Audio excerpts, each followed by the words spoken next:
अस्सलाम वालेकुम वरहमतुल्लाहि ताला वबरकातुहू। आज की इस वीडियो के अंदर हम एक बहुत बड़ी गलतफहमी का इजाला करने वाले हैं।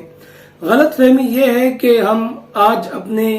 मुआशरे का मुहासबा करते हैं तो हम देखते हैं कि बहुत सारे लोग जब सलाम करते हैं तो वो सिर्फ हाथ उठा दिया करते हैं या इशारा कर देते हैं या सर के जरिए सर हिलाकर इशारा कर देते हैं, और हमारे मुआशरे के अंदर लोग इसको बहुत ज्यादा फॉलो कर रहे हैं, बहुत ज्यादा इसको अहमियत दे रहे हैं। हालांकि अगर कोई बंदा इस तरह सलाम करता है कि वो सिर्फ हाथ उठाता है या इशारा करता है या सर हिलाता है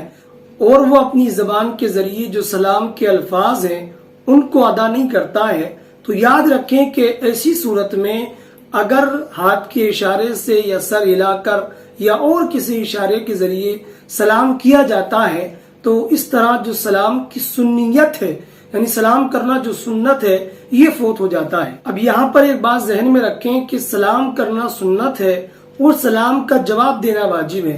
अब अगर कोई बंदा सलाम करता है और सामने वाला उसका जवाब इशारे से देता है या सर हिलाकर देता है या किसी और तरीके से देता है जबान के सिवा, वालेकुम अस्सलाम वो नहीं कहता है, जो सलाम के अल्फाज हैं उनको अदा नहीं करता है, तो ऐसी सूरत में वो बंदा गुनाहगार होगा, क्योंकि सलाम का जवाब देना वाजिब है और हाथ के इशारे से या सर हिलाने के जरिए जो सलाम का जवाब है वो पूरे तौर पर अदा नहीं होता है, तो इसलिए वो बंदा गुनाहगार होगा। जैसा कि सय्यदी सरकार आला हज़रत रज़ियल्लाहु ताला अन्हु इरशाद फरमाते हैं कि सिर्फ हाथ उठाकर सलाम कर देना इशारे के जरिए ये काफी नहीं है, बल्कि उसके साथ जो सलाम का लफ्ज है वो भी कहना जरूरी है। तो उम्मीद करता हूँ कि इस वीडियो के जरिए बहुत सारे लोग गलतफहमी से बाहर आ जाएंगे। इसी के साथ वदा चाहता हूँ, तब तक के लिए खुदा हाफिज।